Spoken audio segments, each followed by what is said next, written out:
بسم الله الرحمن الرحيم. رب اشرح لي صدري ويسر لي امري واحلل عقدة من لساني يفقهوا قولي. الحمد لله الذي لا مانع لحكمه ولا ناقض لقضائه، والصلاة والسلام على سيد انبيائه وسند اوليائه واحبابه المعارضين لاعدائه. اما بعد فاعوذ بالله من الشيطان الرجيم. بسم الله الرحمن الرحيم. لا تجد قوما يؤمنون بالله واليوم الآخر يوادون من حاد الله ورسوله ولو كانوا آباءهم أو أبناءهم أو إخوانهم أو عشيرتهم أولئك كتب في قلوبهم الإيمان وأيدهم بروح منه. صدق الله العظيم. إن الله وملائكته يصلون على النبي يا أيها الذين آمنوا صلوا عليه وسلموا تسليما. الصلاة والسلام عليك يا رسول الله وعلى آلك وأصحابك يا حبيب الله. الصلاة والسلام عليك يا رحمة للعالمين وعلى آلك وأصحابك يا خاتم النبيين. الصلاة والسلام عليك يا رسول رب العالمين وعلى آلك وأصحابك يا شفيع المذنبين.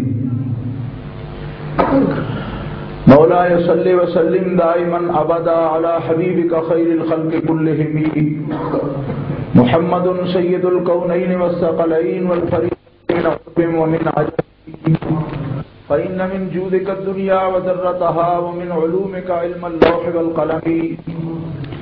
أبان مولده عن طيب عنصره يا طيب مبتدأ منه ومختتم، منزه في محاسنه فجوهر الحسن فيه غير منقسم. ثم الرضا عن نبي بكر وعن عمر وعن علي وعن عثمان ذي الكرم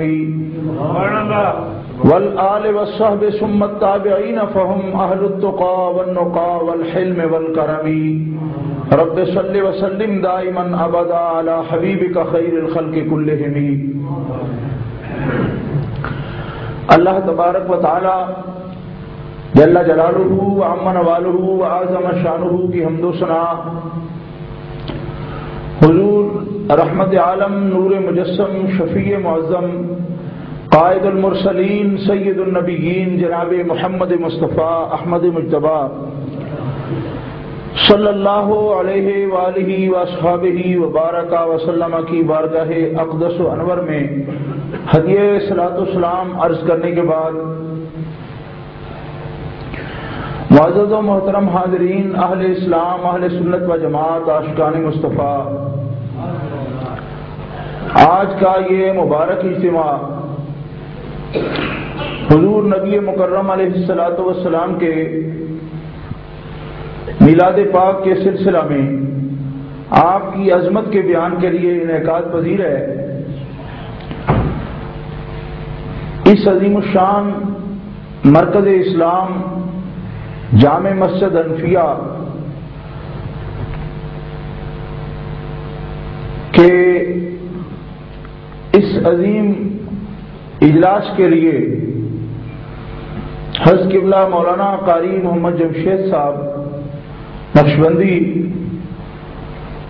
انہوں نے پاکستان بھی مجھے ٹیلی فون کیا اور میں نے وعدہ کیا کہ انشاءاللہ العزیز اس مرکزی جامع مسجد میں انشاءاللہ حاضری کا شرف حاصل کروں گا۔ الحمدللہ حسب وعدہ حاضری کا شرف حاصل کر رہا ہوں۔ گزشتہ سال بھی جمعہ شریف کے اجتماع میں غالباً اس مسجد شریف میں حاضری کا موقع ملا تھا، اور بلا مبالغہ یہ بات میرے لیے خوشی کا باعث ہے کہ آپ کی اس عظیم الشان جامع مسجد میں ہمارے پاکستان کے ممتاز علمی اور روحانی خانوادہ حضرت علامہ مناظر اعظم محقق اہل سنت استاد الاساتذہ علامہ مولانا قاضی محمد عبدالسبحان صاحب رحمۃ اللہ علیہ کھلا بٹی، جو کہ ایک بہت بڑی عظیم علمی شخصیت، پاکستان میں اور بیرون ممالک میں بے شمار فضلاء ان کے شاگرد شیوخ الحدیث اور مفتی کے منصب پر فائز ہیں، ان کے پوتے حضرت علامہ مولانا مفتی محمد حسن رضا صاحب مدظلہ آپ کی اس جامع مسجد میں تشریف فرما ہیں اور خطابت کے فرائض انجام دیتے ہیں، ان سے شرف ملاقات بھی یہاں حاصل ہوتا ہے، اور یقیناً آپ حضرات بھی خوش قسمت ہیں کہ یہ خود بھی ایک علمی شخصیت ہیں اور بہت بڑے علمی گھرانے سے تعلق رکھتے ہیں۔ اللہ تبارک و تعالی ان کے ساتھ آپ حضرات کو ان سے بھرپور استفادہ کی توفیق عطا فرمائے، اور اس طرح یہ مرکز اسلام جس طرح ظاہری طور پر اللہ تعالیٰ نے اسے آپ حضرات کو توفیق دی اور آپ نے اتنا خوبصورت بنایا، معنوی لحاظ سے بھی اور تبلیغ تعلیم کے لحاظ سے بھی اللہ تعالیٰ اس کو پورے اس ملک میں ضرب المثل بنائے اور اس کو ایک معیاری کام کرنے کی توفیق عطا فرمائے۔ گرامی قدر حضرات، یہاں وقت بہت مختصر ہوتا ہے، اجتماعات بہت ہیں، ابھی میں نے عصر کے بعد بھی یہاں بریڈ فورٹ میں ہی تقریر کرنی ہے ہلٹن روڈ پر، اور تھوڑے وقت کے لیے مجھے ہیلی فیکس بھی جانا ہے۔ میں اس وقت میں جو آیت کریمہ میں نے آپ حضرات کے سامنے پڑھی ہے، پوری کوشش کروں گا کہ کچھ اس کا مفہوم میں آپ کے سامنے عرض کر سکوں۔ اللہ رب العزت جل وعلا نے ارشاد فرمایا، لا تجد قوما یؤمنون باللہ والیوم الآخر یوادون من حاد اللہ ورسولہ۔ اس آیت کریمہ میں رب تعالیٰ نے اپنے رسول ہمارے آقا و مولا جناب محمد مصطفیٰ کو مخاطب فرمایا کہ مومنوں کی قوم میں سے، مومنین کی جو قوم ہے ان میں سے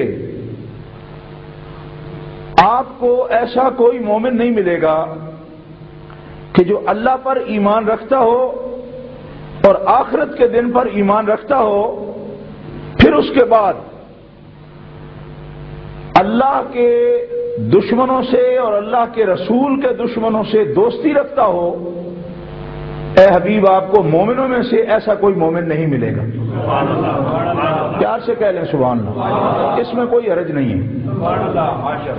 مسئلہ ہو گیا، پورا جملہ مکمل ہو گیا۔ کیا کہ مومنوں میں سے جن کو اللہ پر جن کا ایمان ہے اور روز آخرت پر جن کا ایمان ہے، ان میں سے آپ کو کوئی بھی ایسا مومن نہیں ملے گا کہ جو کلمہ پڑھنے کے بعد، اسلام لانے کے بعد اللہ اور اللہ کے رسول کے دشمنوں سے دوستی رکھتا ہو۔ مومنوں میں ایسا کوئی بھی نہیں ہے۔ بولو، مومنوں میں ایسا کوئی نہیں ہے۔ آہستہ بولتے ہیں آپ، جو نوجوان طبقہ ہے وہ ذرا آواز دے دے، بزرگوں کو تکلیف نہ دے، کہ مومنوں میں سے آپ کو ایسا کوئی مومن نہیں ملے گا۔ یہی بات ہے، آپ کو انتظار ہے تو شاید بات کوئی آگے کچھ نہیں، یہی بات ہے۔ حکم تو بیان کر رہا ہوں، اور ہمارے ہاں خطابت کا یہ بھی طریقہ ہے، شاید لوگوں کو انتظار ہوتا ہے آگے کوئی دھماکہ ہونا ہے، دھماکہ کچھ نہیں ہونا۔ یہ آیت ہے قرآن کی اور مسئلہ واضح ہو گیا ہے بس، کہ جس کا آخرت کے دن پر ایمان ہے، اللہ پر ایمان ہے، حبیب مومنوں کی جماعت میں سے تمہیں ایسا کوئی مومن نہیں ملے گا کہ اللہ پر آخرت پر ایمان بھی رکھتا ہو اور تیرے دشمن سے دوستی بھی رکھتا ہو۔ مومنوں میں کوئی نہیں مل سکتا۔ لا تجد قوما یؤمنون باللہ والیوم الآخر، مومنین میں سے ایسا کوئی مومن تمہیں نہیں ملے گا کہ ایمان لانے کے بعد وہ اللہ کے دشمنوں سے دوستی رکھتا ہو، اللہ کے رسول کے دشمنوں سے دوستی رکھتا ہو۔ من حاد اللہ ورسولہ، ایسا مومن نہیں ملے گا۔ آگے سنیے، ولو کانوا آباہم، اگرچہ اللہ رسول کا دشمن اس کا باپ کیوں نہ ہو، اس کا باپ کیوں نہ ہو، یعنی اگر اس کا باپ بھی اللہ اور اللہ کے رسول کا دشمن ہوگا تو اپنے باپ سے